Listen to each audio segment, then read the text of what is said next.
आज हम लोग जिस पार्ट का रिवीजन करने जा रहे हैं उसका नाम है अपना स्थान स्वयं बनाएं। इस पार्ट को हम लोग पहले भी पढ़ चुके हैं, लेकिन चलिए उसको एक बार फिर से पढ़ लेते हैं ताकि जब इससे पहले आपने पढ़ा था तो वो आपको याद आ जाए, है ना। फिर इस पार्ट को पढ़ने के बाद इस पार्ट का हम लोग क्वेश्चन आंसर को डिस्कस करेंगे ताकि एग्ज़ाम से पहले आपको सारी चीज़ें जो आप अगर भूल गए हैं तो वो वापस याद आ जाएंगी। तो चलिए स्टार्ट करते हैं इस पार्ट को जिसका नाम है अपना स्थान स्वयं बनाएं। आज हम लोग नेक्स्ट चैप्टर पढ़ने जा रहे हैं जिसका नाम है अपना स्थान स्वयं बनाएं। देखिए, तो जो व्यक्ति होता है ईमानदार होता है, कर्तव्यनिष्ठ होता है, परिश्रमी होता है, वो इंसान अपना स्थान, अपनी जगह स्वयं बनाता है कहीं भी। तो ऐसी ही स्टोरी है ये जो आज हम पढ़ने जा रहे हैं। इसमें एक आदमी है, तो वो किस प्रकार चपरासी के पद से प्रधानमंत्री के पद पर गया अपनी मेहनत, लगन और परिश्रम से, उसको अब इस स्टोरी में पढ़ेंगे।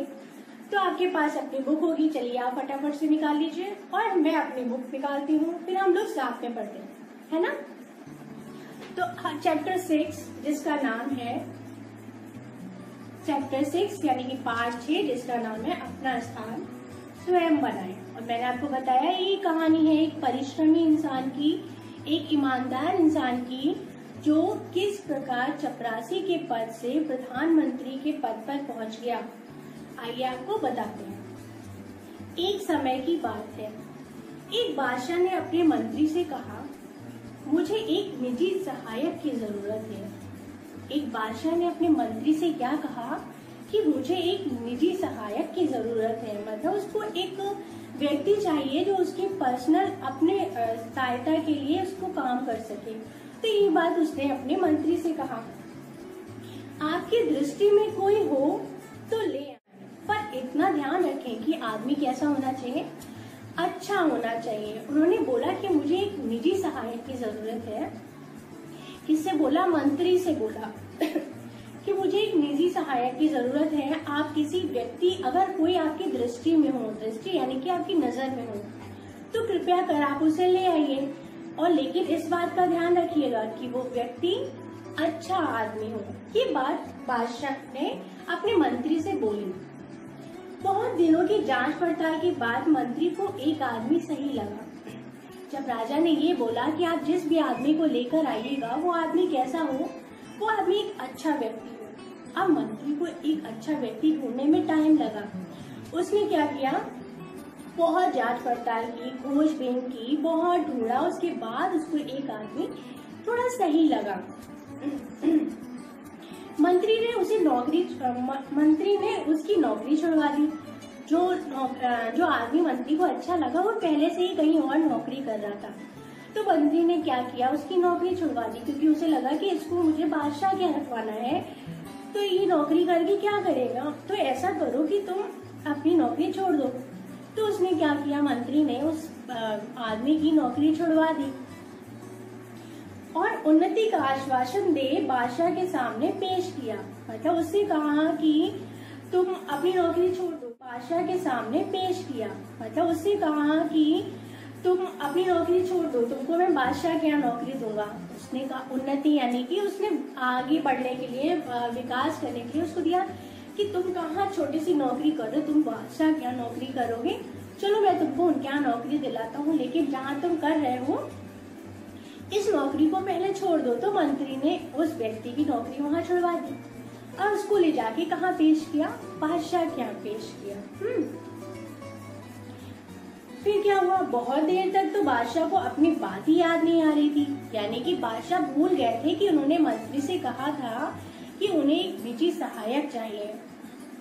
तो जब मंत्री ने सामने खड़ा कर दिया राजा के, राजा सोच रहा कि ये क्यों खड़ा है, उसे याद ही नहीं आ रहा कि उसने मंत्री से एक व्यक्ति को लाने को कहा था। तो बड़ी देर तक तो राजा यही सोचता रहा कि ये व्यक्ति यहाँ क्यों खड़ा है। बहुत देर तक वो सोचता रहा क्योंकि उसे अपनी ही कहीं बात याद नहीं आ रही थी। फिर क्या हुआ, बाद में बोले हाँ उस समय शायद कोई बात मन में थी, पर अब तो कोई बात नहीं है। तो उन्होंने क्या किया, पहले तो बादशाह को बात याद नहीं आई, फिर कुछ देर बाद वो बोले भी तो क्या बोले, बोले कि हाँ उस समय शायद कोई बात बनती लेकिन अभी कोई बात नहीं है। मंत्री ने कहा, हुजूर मैंने इसे हजारों में छांटा है और इसकी बढ़िया नौकरी छुड़वा कर लाया हूँ। अब देखिए, पहले तो राजा ने क्या कहा मंत्री से कि मुझे एक निजी सहायक चाहिए। अब मंत्री जैसे तैसे एक आदमी को ढूंढ कर लाया, उसकी नौकरी भी छुड़वा दी। अब जब राजा के आगे उसे पेश किया तो राजा कह रहे, मुझे तो नहीं याद है कि मैंने कुछ कहा था, उसे याद ही नहीं आ रहा था। फिर थोड़ी देर बाद उन्होंने सोचा, सोचने के बाद बोले भी तो क्या, हो सकता है उस समय मेरे मन में कोई बात याद आई हो लेकिन अभी नहीं आई। अब मंत्री ने सोचा कि मैंने तो इसकी नौकरी छुड़वा दी है और बादशाह देखिए कैसे बात कर रहे हैं। तो उन्होंने बोला, महाराज मैं तो इसकी नौकरी भी छुड़वा कर लाया हूँ और मैंने इसे हजारों में ढूंढा है, यानी कि मैंने बहुत खोजबीन की, बहुत सारे लोगों को देखा भाला, पहचाना, जाना, तब जाकर मुझे ये आदमी अच्छा लगा और इसको मैं लेकर आया हूँ। और तो और मैंने क्या किया, इसकी नौकरी भी छुड़वा दी। और अब आप ऐसा कह रहे हैं। बेचारा मंत्री भी बड़ा दुखी हो गया कि अब कहीं राजा भी मना कर देंगे। और वो आदमी सोचिए जिसकी नौकरी छूट गई थी, वो भी परेशान हो गया कि मंत्री जी मुझे ले तो आए हैं और राजा जी तो ऐसी बातें कर रहे हैं, बादशाह तो ऐसी बातें कर रहे हैं, अब ना मैं उधर का रहा और ना मैं इधर का रहा। तो मंत्री और वो बेचारा आदमी दोनों ही परेशान थे कि बादशाह कैसी बातें कर रहे हैं। फिर बादशाह ने जरा सोचा, उसने थोड़ी देर सोचा। किसने? बादशाह ने। फिर कहा, हमारे पास तो इस समय कोई काम नहीं है। अब राजा बोल दिया, अरे हमारे पास तो अभी कोई काम नहीं है। अब वो आदमी और डर गया कि लो, मैं तो अपनी नौकरी भी छोड़ाया और बादशाह कह रहे हैं कि इनके पास कोई काम ही नहीं है। फिर पर तुम बहुत कह रहे हो तो हम अपने निजी कार्यालय में चपरासी रख सकते हैं। राजा ने कहा कि अभी तो हमारे पास कोई काम नहीं है, लेकिन जब तुम इतना कह ही रहे हो तो ऐसा करते हैं कि जो हमारा निजी कार्यालय है उसमें हम इसको चपरासी रख लेते हैं। क्या रख लेते हैं? चपरासी रख लेते हैं। वेतन 15 रुपए मिलेगा। वेतन यानी सैलरी। उन्होंने बोला कि हम उसे 15 रुपए देंगे। फिर मंत्री को बुरा लगा। अब बुरा तो लगेगा ही ना। राजा ने पहले उसको बुलाया, किसको? मंत्री को। उनसे बोला, मुझे एक निजी सहायक चाहिए। फिर बोला कि आप कहीं से तुम ढूंढ के लाओ, लेकिन आदमी अच्छा होना चाहिए। बेचारे मंत्री इतनी देर से मेहनत कर रहे थे, इतनी दिन से ढूंढ रहे थे, इतने सारे आदमियों को देखा, उसके बाद उसे एक आदमी पसंद आया, अच्छा लगा, उसकी नौकरी भी छुड़वा दी कि चलो तुमको हम बादशाह के यहाँ नौकरी दिलवाते हैं। और जब बादशाह के सामने उसको पेश कर दिया तो बादशाह कह रहे हैं कि हमारा तो कोई काम नहीं है, चलो अगर तुम कह भी रहे हो तो चलो इसे चपरासी की नौकरी दे देते हैं। अब इतना सुन के मंत्री को तो बुरा लगेगा ही ना। तो मंत्री को बड़ा बुरा लगा इस बात का। पर उस युवक ने कहा, जो युवक आया था जिसको मंत्री लेकर आए थे, उस युवक ने कहा, मेरे लिए सबसे बड़ा वेतन ये है कि मुझे अपने बादशाह की सेवा करने का मौका मिला है। जब बादशाह ने ये बोला कि हम इन्हें वेतन कितना देंगे, 15 रुपए, तो मंत्री को तो बुरा लगा। लेकिन जो युवक आया था, जो आदमी आया था, उसने बोला कि मेरे लिए तो सबसे बड़ी सेवा यही, मेरे लिए सबसे बड़ा वेतन यही है कि मैं अपने बादशाह की क्या करूँगा, सेवा करूँगा। वो आदमी इतना अच्छा था तो उसने कहा कि मेरे लिए बहुत बड़ा वेतन है कि मुझे अपने बादशाह की सेवा करने का मौका मिलेगा। फिर और वो तैयार हो गया। 15 रुपए में भी वो व्यक्ति क्या हुआ, तैयार हो गया उनकी नौकरी करने के लिए। मंत्री उस कार्यालय में उस व्यक्ति को लेकर गया तो उसने क्या देखा, वहाँ पर चारों तरफ धूल ही धूल थी, सब में डस्ट थी, बहुत गंदगी पड़ी हुई थी वहाँ। क्योंकि बादशाह कभी न जाते थे और न काम करते थे, क्योंकि जो वो कार्यालय था वहाँ बादशाह कभी नहीं जाते थे, ना ही कभी जाते थे और ना ही कोई काम करते थे। अब जिस कमरे में कोई जाएगा ही नहीं, कोई काम ही नहीं होगा, तो वहाँ धूल तो जम ही जाएगी। तो ऐसे ही क्या हुआ, उस कमरे में बहुत सारी धूल मिट्टी सब जमा हो गई थी। बहुत गंदा कमरा था, क्योंकि बादशाह वहाँ कभी जाते ही नहीं थे, ना ही वहाँ कोई काम होता था। तो जब कोई वहाँ जाता आता ही नहीं था तो उस कमरे की सफाई भी नहीं होती थी, तो वहाँ पर बहुत सारी धूल जम गई थी। फिर मंत्री दुखी हुआ पर युवक खुश हुआ। अब मंत्री को लगा कि इस युवक की मैं नौकरी छुड़वा कर लाया, बताओ इतना आश्वासन देकर लाया कि इसको मैं राजा क्या नौकरी दूंगा। राजा ने बोला कि मैं इसे चपरासी की नौकरी दूंगा। चलो चपरासी की भी नौकरी दे रहे हैं, जहाँ इसको काम करने को कह रहे हैं। कितना गंदा कमरा है ये। तो मंत्री को बड़ा खराब लग रहा था कि इतने अच्छे व्यक्ति को मैं ढूंढ कर लाया, इसको राजा कैसा काम दे रहे हैं। तो मंत्री को बड़ा बुरा लगा, लेकिन जो व्यक्ति काम करने आया तो उसको बड़ा मन खुश हुआ। उसको ये लगा कि अरे मुझे अपने राजा की सेवा करने को मिल रहा है। तो इसी बात से बड़ा खुश था कि मैं अपने राजा की सेवा कर पा रहा हूँ। उसने अच्छा स्थान दिलाने के लिए मंत्री के प्रति कृतज्ञता भी प्रकट की। मतलब मंत्री को तो खराब लग रहा था, लेकिन उस व्यक्ति को वो इतना खुश हुआ कि वो अपने राजा की सेवा कर पा रहा है। उसने उनका मतलब कृतज्ञता प्रकट की कि आपने मुझे कितना अच्छा काम दिला दिया और कितनी अच्छी जगह काम दिला दिया। वो व्यक्ति, वो युवक बहुत खुश था। युवक ने लगातार कई दिनों तक उस कार्यालय की साफ सफाई करके उसे शाही कार्यालय का रूप दे दिया। जो कार्यालय इतना गंदा पड़ा था इतने दिन से, जिसमें इतनी धूल मिट्टी थी, लगातार वो व्यक्ति उसको काम करता रहा, साफ करता रहा, सफाई करता रहा। और एक समय ऐसा आया कि उसने उस कार्यालय को शाही रूप दे दिया। यानी कि वो कार्यालय लगने लगा कि हाँ, किसी राजा का कार्यालय है। वो व्यक्ति इतना परिश्रमी था। उस कार्यालय में एक छोटी सी कोठरी भी थी। क्या थी उस कार्यालय में? उस कार्यालय में एक छोटी सी कोठरी थी। युवक ने उसकी जांच पड़ताल यानी कि उसकी खोज की। उसने जाके देखा कि कैसी कोठरी है, इसमें क्या रखा है, ये क्यों बनी है। सब उस व्यक्ति ने उसकी जांच पड़ताल की। जब उसने जांच पड़ताल की तो उसे पता चला कि पिछले कई सालों में बादशाह के पास बहुत से निजी पत्र आए थे। जब उसने उस कोठरी को देखा तो उसे पता चला कि पिछले कई सालों से राजा के पास बहुत सारे पत्र आए थे। हो सकता है उन पत्रों को राजा ने ना देखा हो या उन्हें ना पता चला हो। उनके लिफाफों का ढेर भी उस कोठरी में पड़ा था। जो पत्र राजा के पास आए थे, उनका ढेर भी कहाँ पड़ा था? उसी कोठरी में पड़ा हुआ था। बहुत सारे पत्र पड़े हुए थे।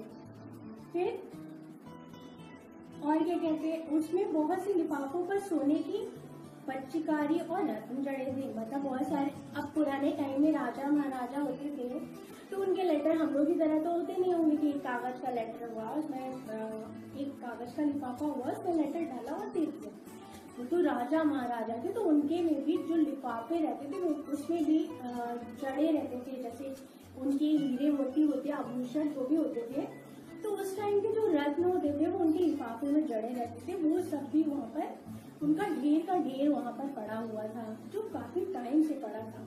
ये सब चीजें जब उसने उस कोठरी की जांच पड़ताल की, वो व्यक्ति जो वहाँ पर चपरासी की पोस्ट पर आया था, तो उसे पता चला कि इतने सारे लिफाफे हैं, ऐसे लिफाफे हैं, उन पे पच्चीकारी करी हुई है, उन पर रत्न जड़े हुए हैं। ये वे लिफाफे थे जो विवाह आदि के शुभ अवसरों पर दूसरे बादशाहों और अमीर उमराओं के यहाँ से आए थे। जो लिफाफे इतने सजे धजे थे, जिनपे इतनी कारीगरी करी हुई थी, वो लिफाफे ऐसे लग रहे थे जैसे किसी की शादी वादी पड़ती हुई, जैसे हम लोगों में कार्ड देते हैं, शादी होती है तो किसी के यहाँ से कार्ड आता है। ऐसे ही राजा महाराजा के टाइम में भी जब किसी की शादी होती थी, निमंत्रण पत्र तो वो भी देते होंगे। तो जो दूसरे राजा महाराजा बादशाह हुआ करते थे, उन्होंने ये पत्र इनको दिए होंगे। लेकिन वो राजा महाराजा थे तो उनके लिफाफे अच्छे से रत्न जड़े हुए हुआ करते थे। तो वो सारी चीजें पड़ी हुई थी वहाँ कहाँ? यस, कोठरी में। फिर क्या हुआ? युवक ने कारीगर लगाकर सब कीमती सामान लिफाफों से उतरवा लिया। जो उन्होंने देखा है कि लिफाफों में इतने सारे हीरे जवाहरात सब जड़े हुए हैं, उन्होंने एक कारीगर को बुलाया। उस युवक ने जिसको राजा ने काम पे रखा है, उसने कारीगर को बुलाया और लिफाफों में जितने भी हीरे जवाहरात लगे हुए थे उन सबको निकलवा के अलग रख दिया। फिर क्या किया उन्होंने? और बाजार में बेच दिया। सारा उसको निकलवाया, हीरे जवाहरात मोती, और निकलवा के उन्हें क्या किया, बाजार में बेच दिया। अब आप सोच रहे होंगे बाजार में बेचकर उस व्यक्ति ने चोरी कर ली होगी, है ना, इतना पैसा देखा होगा, सोचा होगा इसको बेच दे, राजा को क्या पता चलेगा। लेकिन नहीं, ऐसा नहीं हुआ था।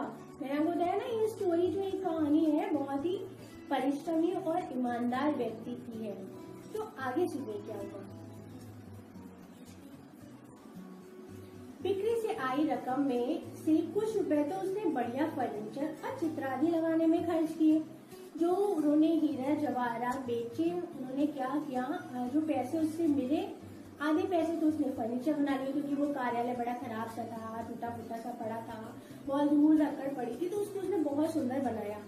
और कुछ ने क्या किया, फर्नीचर बना लिया, कुछ का क्या किया, पेंटिंग वेंटिंग ला के वहाँ लगा दी, उसको बहुत सुंदर बना दिया उस कार्यालय को। और बाकी पैसों से क्या किया, आइए सुनते हैं। बाकी सरकारी खजाने में जमा कर दिया। बाकी पैसा उसने क्या किया, सरकारी खजाने में जमा कर दिया। उसने सारे लिफाफे दिए, उनके ऊपर से हीरे जवाहरात जो भी लगे थे, कारीगर लगाए, उनको निकलवाया, उनको ले जाके बाजार में बेच दिया। जो पैसे उसको मिले वहां से उसने आधे फर्नीचर बनवा लिए, चित्रकारी पेंटिंग खरीद ली, बाकी जो बचा उसको जमा कर दिया, जहाँ पर राजा की खजाना जमा कर दिया। जहाँ वो सामान बिका उसकी भी रसीद थी, और जहाँ से सामान खरीदा उसकी भी। अब वो व्यक्ति इतना ईमानदार था, इतना मतलब वो चाहता तो रख लेता था अपने पास, क्या पता चलता राजा को तो ये भी नहीं पता था कि वो कमरा साफ है कि गंदा है, इतने दिन से खुला भी नहीं था। लेकिन उसने ऐसा नहीं किया। उसने क्या किया उसने उन्हीं के काम में उसका प्रयोग किया, बाकी जमा कर लिया। और सामान जहाँ बेचा उसकी भी रसीद ली, और सामान जहाँ से खरीदा उसकी भी रसीद ली, ताकि कल को अब वो राजा को सारा हिसाब किताब बता सके, है ना। वरना कोई कह देता कि इसने चोरी कर ली, फिर इसके बाद तो कोई प्रूफ नहीं रहता। अब उसने रसीद ली तो वो राजा को कम से कम बता सकता है कि उसने चोरी नहीं की, उसने हर चीज की रसीद रखी है। फिर आगे सुनिए क्या होता है।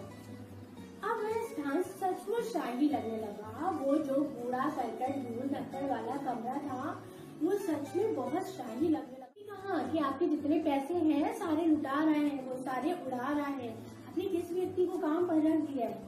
बहुत सारी बुराई उन्होंने राजा से जाके उसकी कर दी। एक दिन बादशाह गुस्से में भरे वहाँ आए तो देखकर दंग रह गए। एक चुगलखोर जाके बार बार उसकी चुगलखोरी कर रहे थे, बार बार उसकी बुराई कर रहे थे। राजा बड़े गुस्से में आए, और जब वो कार्यालय में आए तो उसे देखकर बहुत दंग रह गए कि अरे ये कैसे हो गया।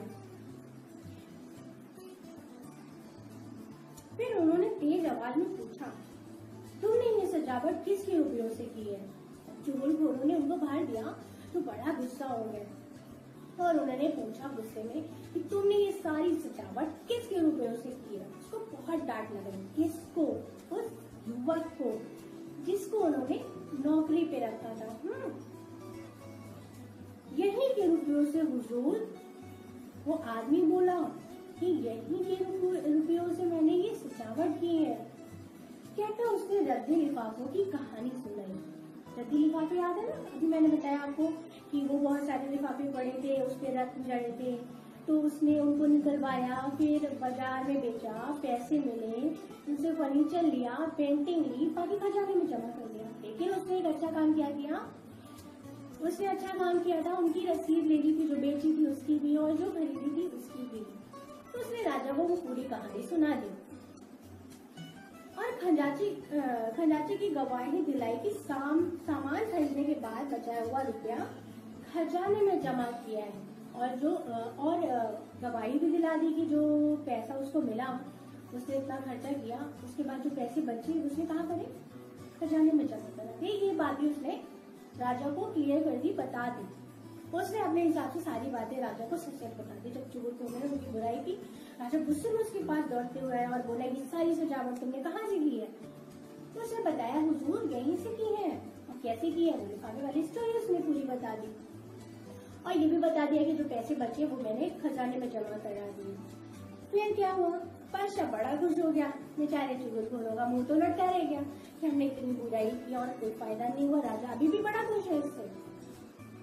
उन्होंने उस युवक को अपने राज का वित्त मंत्री बना दिया। भाई देखिए, चपरासी था वो और उसने इतना अच्छा काम किया, उन्होंने अपना वित्त मंत्री बना दिया।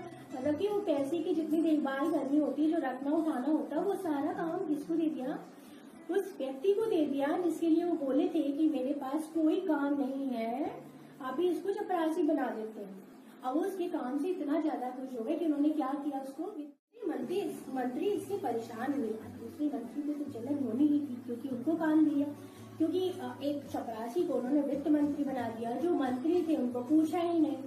तो वो सारे लोग चिढ़ने लगे, बड़े परेशान हो गए कि अरे इस चपरासी को कैसा काम दे दिया, हम तो इतने दिन से काम कर रहे हैं, हमें तो ऐसा कुछ नहीं कहा।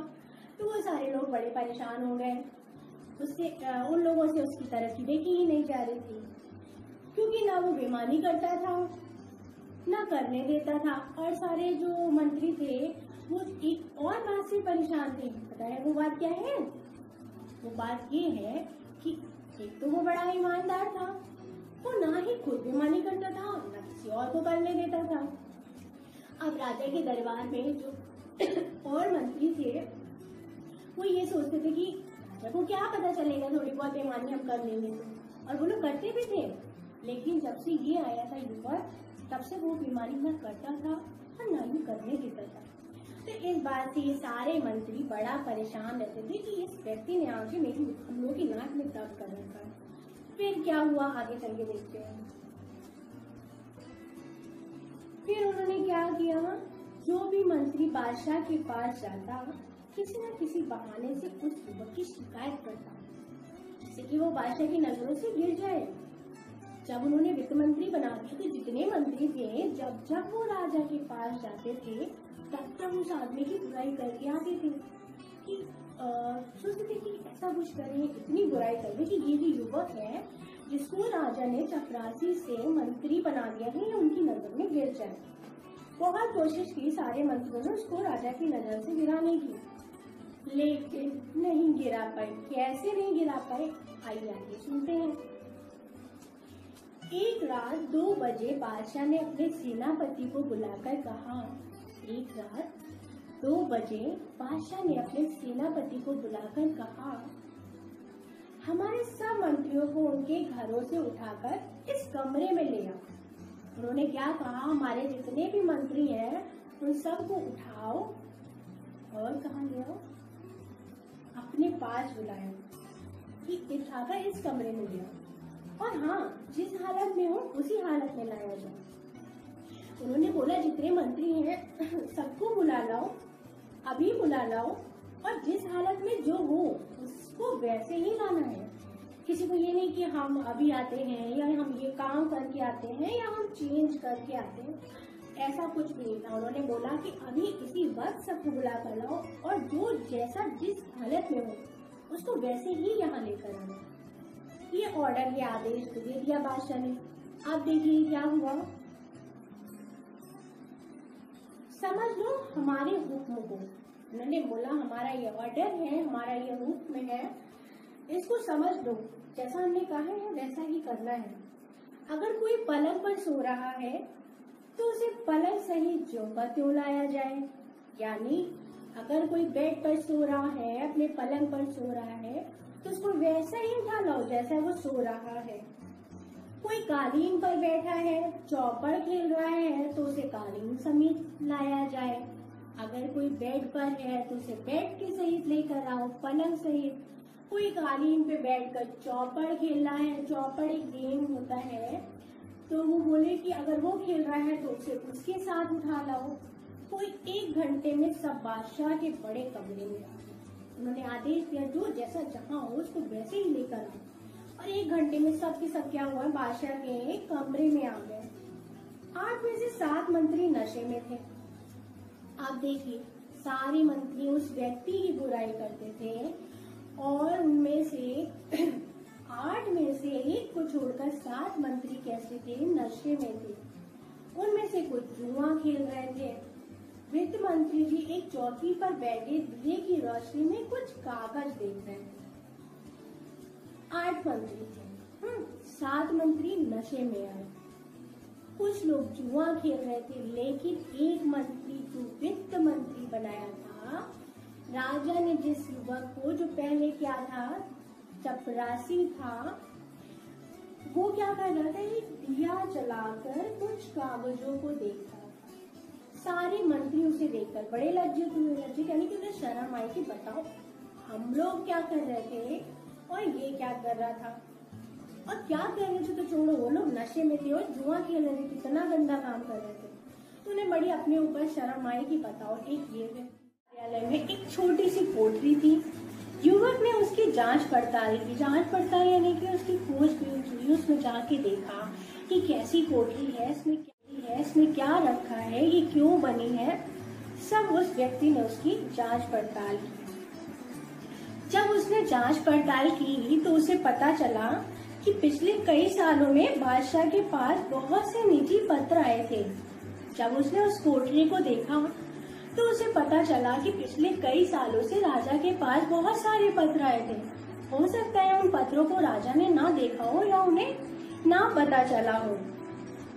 उनके लिफाफों का ढेर भी उस कोठरी में पड़ा था। जो पत्र राजा के पास आए थे, उनका ढेर भी कहाँ पड़ा था, उसी कोठरी में पड़ा हुआ था। बहुत सारे पत्र पड़े हुए थे।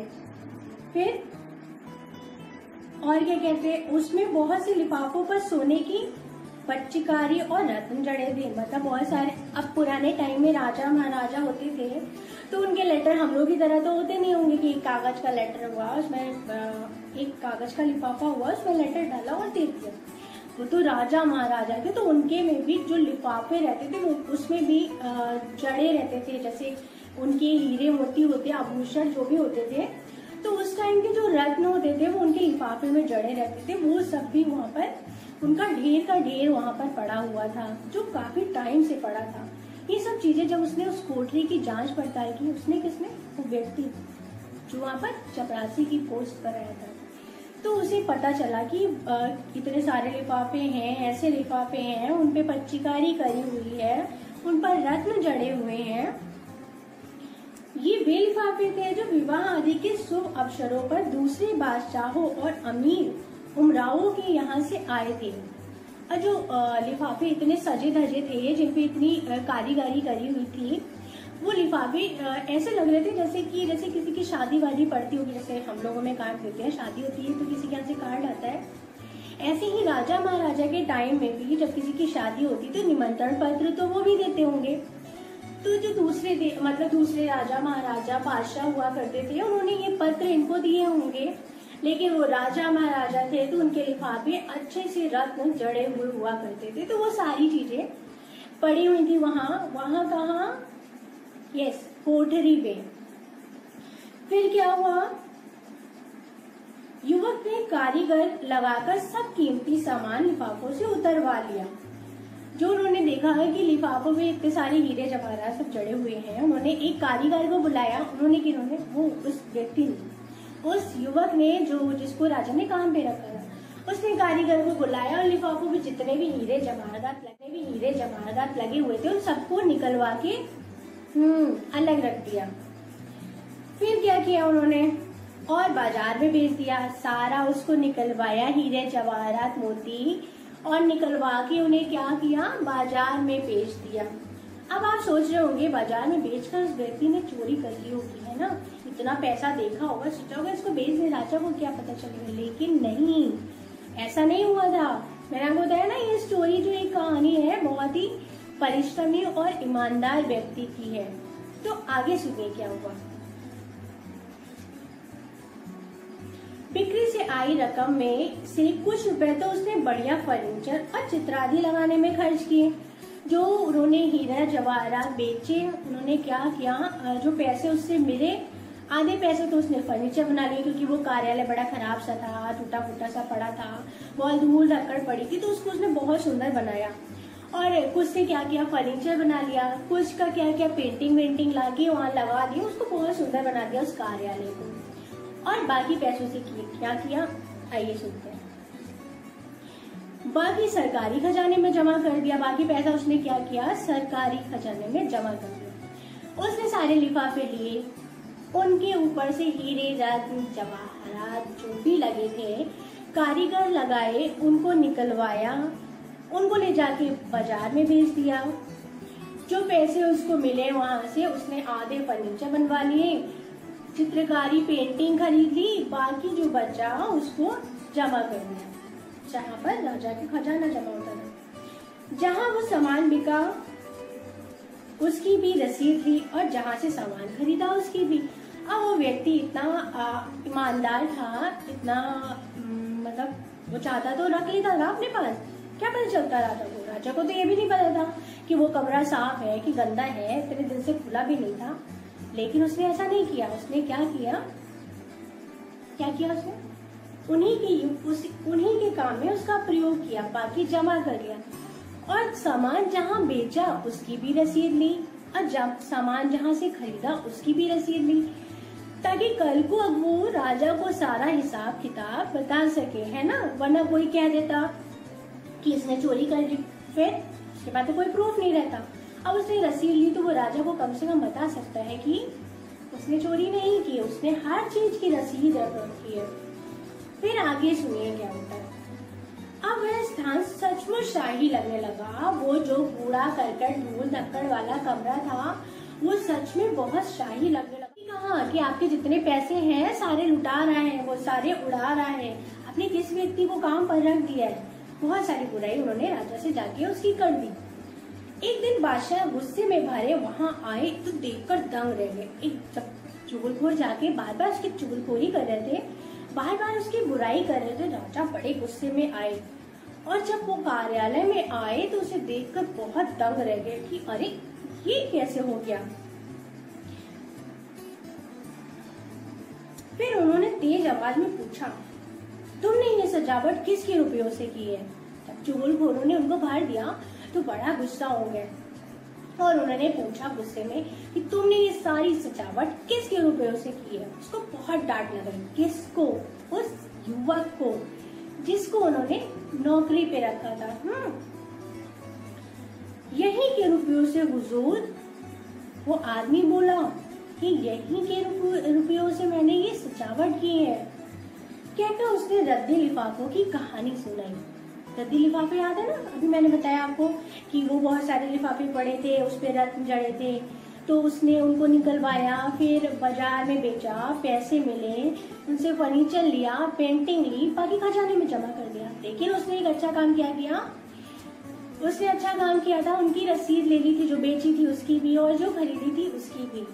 तो उसने राजा को वो पूरी कहानी सुना दी और खजांची की गवाही दिलाई कि सामान खरीदने के बाद बचाया हुआ रुपया खजाने में जमा किया है और गवाही भी दिला दी कि जो पैसा उसको मिला उसने इतना खर्चा किया, उसके बाद जो पैसे बचे उसने कहाँ करे, खजाने में जमा करा दिए। ये बात भी उसने राजा को क्लियर कर दी, बता दी। उसने अपने हिसाब से सारी बातें राजा को सच सच बता दी। जब चुगलखोरों ने उनकी बुराई की, राजा गुस्से में उसके पास दौड़ते हुए आया और बोला कि सारी सजावट तुमने कहाँ से की है। तो उसने बताया हुजूर यहीं से की है। और कैसे की है वो लिफाफे वाली स्टोरी उसने पूरी बता दी और ये भी बता दिया कि जो पैसे बचे वो मैंने खजाने में जमा करा दिए। फिर क्या हुआ, बादशाह बड़ा खुश हो गया। बेचारे चुगलखोरों का मुंह तो लटका रह गया कि हमने इतनी बुराई की और कोई फायदा नहीं हुआ। राजा अभी भी बड़ा खुश है इससे। उन्होंने उस युवक को अपने राज्य का वित्त मंत्री बना दिया। भाई देखिए, चपरासी था वो और उसने इतना अच्छा काम किया, उन्होंने अपना वित्त मंत्री बना दिया। मतलब कि वो पैसे की जितनी देखभाल करनी होती, जो रखना उठाना होता, वो सारा काम किसको दे दिया, उस व्यक्ति को दे दिया जिसके लिए वो बोले थे कि मेरे पास कोई काम नहीं है, आप ही इसको चपरासी बना देते हैं। अब उसके काम से इतना ज्यादा खुश हो गए कि उन्होंने क्या किया, उसको मंत्री इससे परेशान हुए। दूसरे मंत्री को तो जलन होनी ही थी क्योंकि उनको काम दिया, क्योंकि एक चपरासी को उन्होंने वित्त मंत्री बना दिया, जो मंत्री थे उनको पूछा ही नहीं। तो वो सारे लोग चिढ़ने लगे, बड़े परेशान हो गए कि अरे इस चपरासी को कैसा काम दे दिया, हम तो इतने दिन से काम कर रहे हैं, हमें तो ऐसा कुछ नहीं कहा। तो वो सारे लोग बड़े परेशान हो गए। उससे उन लोगों से उसकी तरक्की देखी ही नहीं जा रही थी, क्योंकि ना वो बेईमानी करता था ना करने देता था। और सारे जो मंत्री थे वो एक और बात से परेशान थे। पता है वो बात क्या है? वो बात ये है कि एक तो वो बड़ा ईमानदार था, वो ना ही खुद बेईमानी करता था ना किसी और को करने देता था। अब राजा के दरबार में जो और मंत्री थे वो ये सोचते थे कि राजा को क्या पता चलेगा, थोड़ी बहुत बेईमानी हम कर लेंगे तो, और वो लोग करते भी थे। लेकिन जब से ये आया था युवक, तब से वो बेईमानी ना करता था और ना ही करने देता था। तो इस बात से ये सारे मंत्री बड़ा परेशान रहते थे कि इस व्यक्ति ने आके हम लोगों की नाक में दब कर रखा है। फिर क्या हुआ, आगे चल के देखते हैं। फिर उन्होंने क्या किया, जो भी मंत्री बादशाह के पास जाता किसी न किसी बहाने से उस युवक की शिकायत करता, जिससे कि वो बादशाह की नजरों से गिर जाए। जब उन्होंने वित्त मंत्री बना दिया तो जितने मंत्री थे जब जब वो राजा के पास जाते थे तब तब उस आदमी की बुराई करके आते थे कि सोचते थे कि ऐसा कुछ करें, इतनी बुराई कर दे कि ये जो युवक है जिसको राजा ने चपरासी से मंत्री बना दिया है ये उनकी नजर में गिर जाए। बहुत कोशिश की सारे मंत्रियों ने उसको राजा की नजर से गिराने की, लेकिन नहीं गिरा पाए। कैसे नहीं गिरा पाए, आइए आगे सुनते हैं। एक रात 2 बजे बादशाह ने अपने सेनापति को बुलाकर कहा, एक रात 2 बजे बादशाह ने अपने सेनापति को बुलाकर कहा, हमारे सब मंत्रियों को उनके घरों से उठाकर इस कमरे में ले आओ। उन्होंने क्या कहा, हमारे जितने भी मंत्री हैं उन सब को उठाओ और कहाँ ले आओ, अपने पास बुलाया कि उठाकर इस कमरे में ले आओ, और हाँ जिस हालत में हो उसी हालत में लाया जाए। उन्होंने बोला जितने मंत्री हैं सबको बुला लाओ, अभी बुला लाओ, और जिस हालत में जो हो उसको वैसे ही लाना है।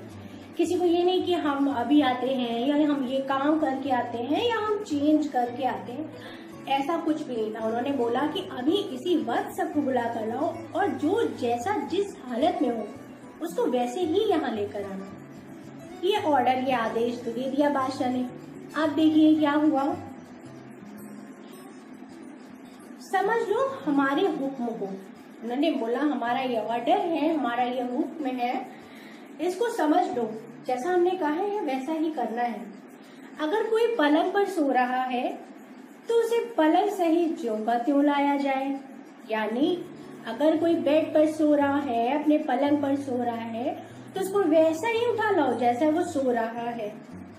कोई कालीन पर बैठा है, चौपड़ खेल रहा है तो उसे कालीन समेत लाया जाए। अगर कोई बेड पर है तो उसे बेड के सहित लेकर आओ, पलंग सहित। कोई कालीन पे बैठकर चौपड़ खेल रहा है, चौपड़ एक गेम होता है, तो वो बोले कि अगर वो खेल रहा है तो उसे उसके साथ उठा लाओ। कोई 1 घंटे में सब बादशाह के बड़े कमरे में आ गए। उन्होंने आदेश दिया जो जैसा जहां हो उसको वैसे ही लेकर आओ, और 1 घंटे में सब के सब क्या हुआ, बादशाह के कमरे में आ गए। 8 में से 7 मंत्री नशे में थे। आप देखिए सारे मंत्री उस व्यक्ति की बुराई करते थे और उनमें से 8 में से 1 को छोड़कर 7 मंत्री कैसे थे, नशे में थे। उनमें से कुछ जुआ खेल रहे थे। वित्त मंत्री जी एक चौकी पर बैठे दिए की रोशनी में कुछ कागज देख रहे थे। 8 मंत्री थे, 7 मंत्री नशे में आए।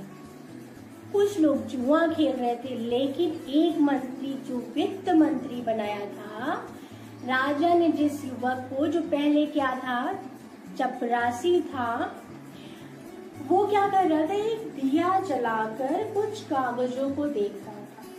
सारे मंत्री उसे देखकर बड़े लज्जित हुए। लज्जित यानी कि उन्हें शर्म आई कि बताओ हम लोग क्या कर रहे थे और ये क्या कर रहा था, और क्या कर रहे थे तो छोड़ो, वो लोग नशे में थे और जुआ खेल रहे थे, कितना गंदा काम कर रहे थे। तो उन्हें बड़ी अपने ऊपर शर्म आई कि बताओ एक ये व्यक्ति है और एक हम लोग।